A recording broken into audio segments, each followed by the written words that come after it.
Olá, meu nome é Diana e todos os dias há 9 anos eu escolho não consumir animais.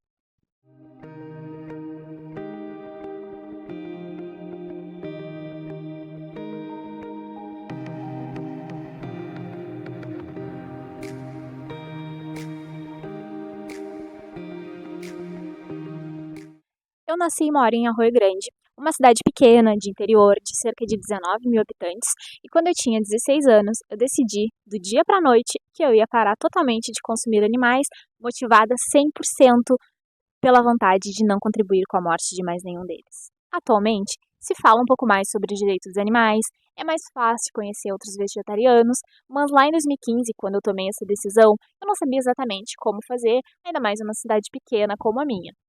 Quando eu me tornei vegana, então, alguns meses depois, era como se eu tivesse virado uma alienígena sempre que eu falava sobre o veganismo e as perguntas surgiam como: Nossa, mas como você consegue? E a sua saúde? E as proteínas? Mas nem peixe? E agora? O que você faz? O que você come? Como você vive? Além de surgirem alguns comentários como: Nossa, eu não conseguiria. Mas é só uma fase. Você vai desistir. Você é muito nova. Nossa, você é muito evoluída. Eu também queria ser assim, mas eu não consigo. Só que pra mim, ser vegana não foi uma tarefa difícil. Pelo contrário, eu não consigo imaginar como não ser vegana depois de eu saber como acontece a exploração dos animais, como a indústria funciona. Eu não consigo imaginar nenhum outro contexto, nenhuma outra forma onde eu não seja vegana. Assim, cerca de 2 anos depois, muito feliz com essa minha escolha, eu fiz a minha primeira tatuagem para marcar na pele a luta pelo direito dos animais e fundei o meu perfil Vegana da Tatu, onde eu mostro na prática que sim, é possível ser vegana dentro de uma cidade pequena através de um veganismo acessível, popular e abolicionista, que é aquele que busca abolir todas as formas de exploração animal. Antes de qualquer outra coisa, eu gostaria de te perguntar: você ama animais? Normalmente, quando afirmamos que sim, estamos pensando em cachorros, os famosos melhores amigos do homem. Ou então em gatos que conquistam a internet com inúmeros vídeos engraçados e fofinhos que mostram como essa espécie interage de uma forma adorável com os humanos. Algumas outras pessoas também vão pensar em cavalos, pássaros, talvez alguns outros, como coelhos ou porquinhos da Índia, por exemplo. Na infância, os adultos nos incentivam a amar os animais. Na minha época, por exemplo, tinha o ursinho Pooh, o pica-pau, Tom e Jerry e até alguns seres marinhos vivendo aventuras aquáticas. Mais recentemente surgiram outros, como a galinha pintadinha, o Baby Shark e a amada rosinha Peppa Pig. O mais curioso, porém, é que momentos depois estes mesmos adultos vão ao supermercado e compram a Peppa Pig. Ou então, cozinham a galinha pintadinha que veio congelada numa embalagem que mostra uma ave sorridente. Enfim, não precisa me responder agora, mas reflete aí dentro de você. Você realmente ama animais? Mas em quais animais você pensou? Como esse amor se apresenta? Logo mais a gente retorna a essa reflexão. Apesar de que na grande maioria dos casos o tema veganismo seja comentado como uma forma de alimentação, ele é muito mais do que isso. Ele é um movimento. A The Vegan Society, que é a instituição vegana considerada a mais antiga do mundo, define o veganismo como uma filosofia e um modo de vida que procura excluir, dentro do possível e do praticável, todas as formas de exploração e crueldade contra animais para alimentação, vestuário ou qualquer outro propósito, e, por extensão, promove o desenvolvimento e o uso de alternativas sem origem animal em benefício dos animais, dos seres humanos e do meio ambiente. Então, sim, é também sobre alimentação, claro, já que a indústria de alimentos é a maior fonte de exploração animal. Mas não é apenas sobre isso. Animais não humanos são usados há séculos no mundo todo para diversas outras finalidades, como vestuário, decoração, entretenimento e uma lista infindável de crueldades que apenas a mente humana é capaz de desenvolver. Hi, I'm Paul McCartney. I've often said if slaughterhouses had glass walls, everyone would be vegetarian.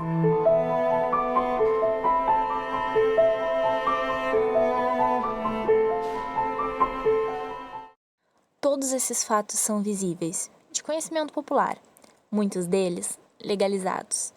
A grande maioria da sociedade prefere ignorar, já que no fundo muitas pessoas realmente se importam com esses animais e não desejam, diretamente, fazer mal a eles. Isso fica nítido quando a maioria dessas pessoas não consegue ver cenas de animais sofrendo. Elas relutam em assistir produções como esse documentário, por exemplo, por medo de ver imagens chocantes de animais sendo torturados. É mais fácil não pesquisar, não se aprofundar, fingir que a gente não se importa, não é mesmo? Mas convenhamos, se a gente não consegue sequer assistir essas imagens, imagine então viver elas.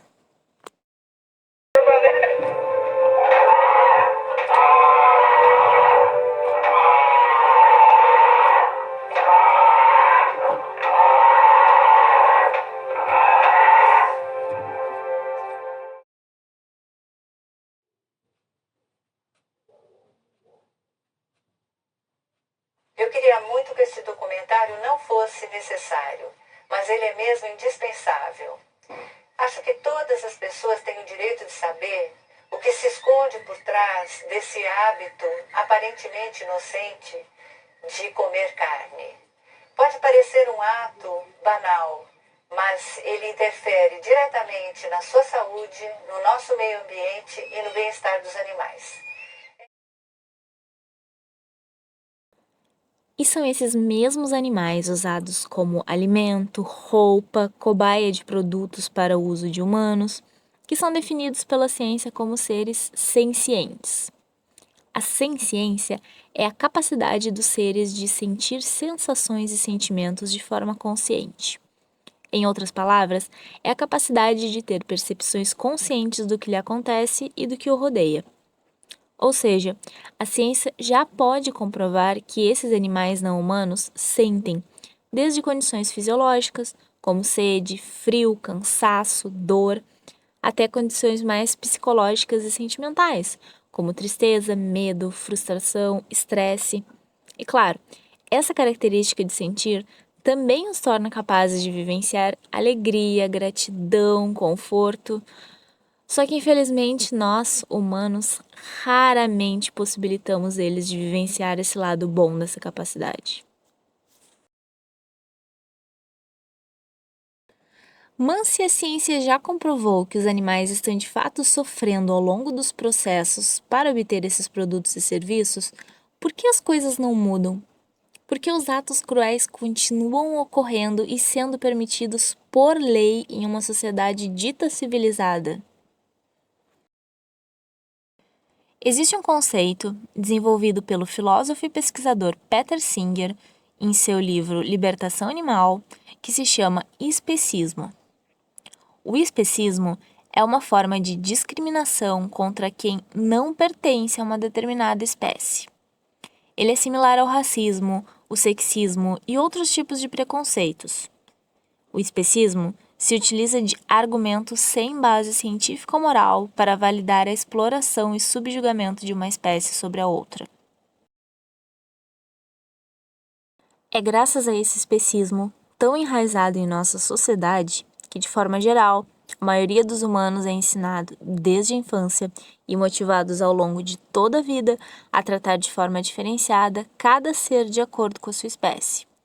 Isso é, nos ensinam a separar os animais por caixinhas. Para mim, simplesmente não faz sentido porque que esse animal merece ser amado, cuidado. E esses são tratados como produtos, explorados, mortos. Por quê?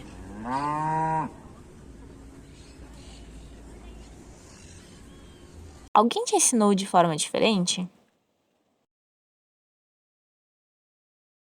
A forma como o especismo se dá também varia de acordo com a cultura.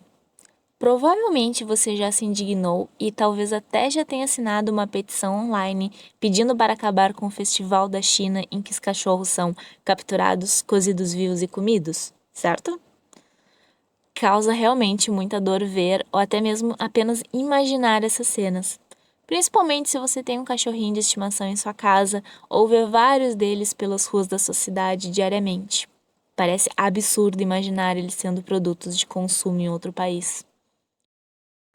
Abrindo espaço para um relato bem pessoal sobre como eu e Diana decidi parar de comer carne, tem a ver com especismo, só que na época eu não conhecia esses conceitos, não sabia sobre esses termos, mas digamos que vivenciei isso na prática. Eu, enquanto criança, nunca tive contato com muitos animais, eu não tinha bichinhos de estimação, então eu não era acostumada a vê-los como seres com uma identidade, seres sencientes que tinham dor, frio, sentimentos, emoções. Eu simplesmente não parava para pensar a respeito deles. Então, quando eu tinha ali esses 15, 16 anos, o meu irmão adotou uma gatinha prenha e logo mais ela teria vários filhotes e a gente decidiu que a gente iria adotar algum. Eu e meus pais, a gente adotaria um dos gatinhos. Então se tornou um momento de preparar a casa para receber aquela gatinha que chegaria, filhotinha que ia necessitar da gente para tanta coisa. E na mesma época, não lembro exatamente se tinha alguma festa em específico ou se um simples final de semana de gaúchos, a gente iria fazer um churrasco em casa. E como uma piada, o meu pai fez o convite de que eu carneasse a ovelha junto com ele, que ele compraria a ovelha viva e que a gente iria carnear em casa. Obviamente foi um convite de brincadeira, eu nunca tinha ajudado ele nesse sentido, nunca havia visto um animal vivo se transformar em um cadáver e depois virar um alimento em casa. Era aquele consumo de já chegar pronto do supermercado e a gente não pensar a respeito daquele processo e como aquele animal chegou pra gente. Então, naquele momento em que eu estava esperando a gatinha e vivenciando aquele convite de matar um animal, algo dentro de mim estralou e eu pensei: ok, mas por que a gata merece a atenção, o carinho, o amor, os itens que a gente vai comprar para ela ser bem recebida em casa e bem cuidada, e a ovelha merece a morte? O que diferencia esses dois animais? Então, num ato de rebeldia juvenil, eu, teimosa no auge dos meus 16 anos, comentei: se trouxeres essa ovelha, eu vou encerrar ela no meu quarto e não vou deixar vocês matarem. E a partir dali, inclusive para fazer valer aquela minha teimosia e para não colocar o pé atrás, não desistir desse meu momento de rebeldia juvenil, eu pensei, então, para não ser hipócrita, eu preciso parar de comer, inclusive, a carne que vem do supermercado. Se eu estou gerando esta revolução em casa de que eu não quero que essa ovelha seja comprada viva e assassinada no meu pátio, então eu também preciso rejeitar aquela que vem numa embalagem do mercado. E assim eu fiz. Ali eu parei totalmente de consumir animais em forma de carne. E então eu comecei a pesquisar a respeito, comecei a conhecer sobre a indústria, sobre como tudo funcionava, e eu percebi que eu não queria compactuar mais com aquilo. Umas semanas, meses depois, eu parei de consumir leite, parei de consumir ovos, fui aos poucos retirando os derivados da minha alimentação e depois disso eu fui aprendendo mais, cada vez mais e comecei a fazer todas as outras formas de retiradas do meu consumo de coisas que de uma forma ou de outra contivessem exploração animal, desde entretenimento, não que eu participasse de muitos, mas me negando a presenciar e a participar, a financiar eventos como rodeios, cavalgadas, enfim, coisas que tivessem a exploração animal como centro, e, enfim, inclusive deixando de consumir produtos de marcas, dentro do possível e do praticável, marcas que incentivassem e financiassem esse tipo de exploração, deixando de consumir cosméticos, produtos que fossem testados em animais, não comprando roupas que tivessem animais em sua composição, enfim, tentando eliminar, dentro do possível e do praticável, todas as formas de exploração animal. Esse é o centro do veganismo, essa é a base, E é isso que me move há quase 10 anos nesse caminho. E abrindo aqui um porém bem específico, eu e Diana poderia, inclusive, ter feito essa conexão muito antes, porque apesar de que eu não convivesse com animais vivos, eu convivia muito com eles mortos, no sentido de que, desde criança, quando eu visitava meu pai no serviço dele, que meu pai era açougueiro, eu ajudava ele a pesar os cortes de animais, eu ajudava ele a vender carne. E um pouco maiorzinha depois, eu ajudava lavando as roupas. Eu literalmente tirava o sangue dos animais mortos das roupas dele. E eu não fazia essa reflexão a respeito de que aquilo era de determinado ser específico. Não é como se não soubéssemos. A gente sabe, mas a gente não faz essa reflexão a fundo. A indústria não nos deixa fazer essa reflexão a fundo. Como comentei anteriormente, a gente compra embalagens de animais mortos em que o ícone, o mascote da marca é literalmente aquele animal sorridente. Na embalagem do leite tem uma vaquinha feliz, na embalagem dos ovos tem galinhas felizes. A gente não é feito para pensar sobre como esse sistema funciona de forma exploratória. A gente é ensinado a ver de uma forma mascarado como algo bom, como algo natural. E não é assim. Bom, hora de trabalhar.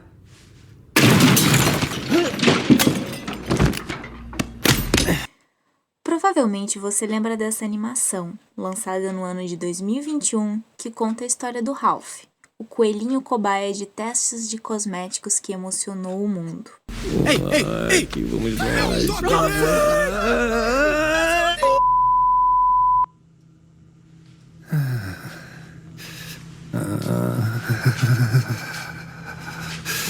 Bom, Esse curta-metragem viralizou na internet, atingindo os trending topics, isso é, se tornando um dos assuntos mais comentados nas redes sociais na época. Por todos os lados, as pessoas compartilhavam cenas dessa produção acompanhadas da hashtag Salve o Ralph, como uma forma de ativismo que sensibiliza com o objetivo de divulgar o sofrimento vivido pelos animais cobaias em laboratórios de testes de produtos destinados ao uso humano. então, meu pelo já foi raspado, tenho queimaduras químicas nas costas, queima um pouco. Mas também não é nada demais. Só dói mesmo quando eu respiro ou me mexo, tipo isso. Essa doeu. O vídeo fez muitas pessoas refletirem e nos serve como um exemplo de situação em que, colocados de frente à dura realidade vivida pelos animais explorados, boa parte da população se sensibiliza e demonstra interesse em não incentivar esse tipo de condição. O problema, porém, é que poucos permanecem por muito tempo nesse ideal. A maioria logo esquece da compaixão sentida naquele momento de reflexão e não gera mudanças reais em seu consumo e posicionamentos sociais. Aceite ser a diferença. Mude. Veganize você também. Ok, então eu só gostaria de dizer a todos que ainda estão comprando cosméticos testados em animais, como rímel, shampoo, protetor solar, praticamente tudo que está no seu banheiro. Bem, sem vocês e sem países que permitem testes em animais, eu estaria desempregado, estaria nas ruas. Bom, não nas ruas, mas mais nos campos, tipo um coelho normal. Mas ó...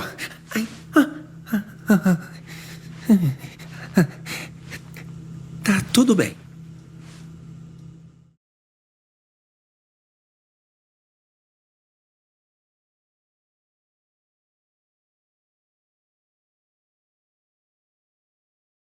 Mas e então? Agora que você já sabe melhor sobre como é o veganismo, deve ter restado aquela dúvida sobre como é a vida de um vegano pobre em uma cidade pequena, certo? No que se refere ao consumo, seja alimentício ou de demais produtos e entretenimento, muitos acham que o veganismo é um movimento elitista, caro e inacessível para a maior parte da população, mas isso é apenas um mito. Hoje em dia, já é possível encontrar diversas opções de produtos baratos e livres de exploração animal, ou então, há sempre a possibilidade de você mesmo desenvolver alternativas ao que irá consumir.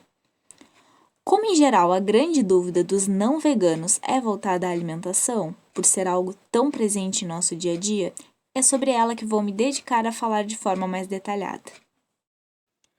Quando falo sobre veganismo popular e acessível, me refiro à necessidade de que esse movimento seja possível e alcançável à população, que não seja caro ou difícil.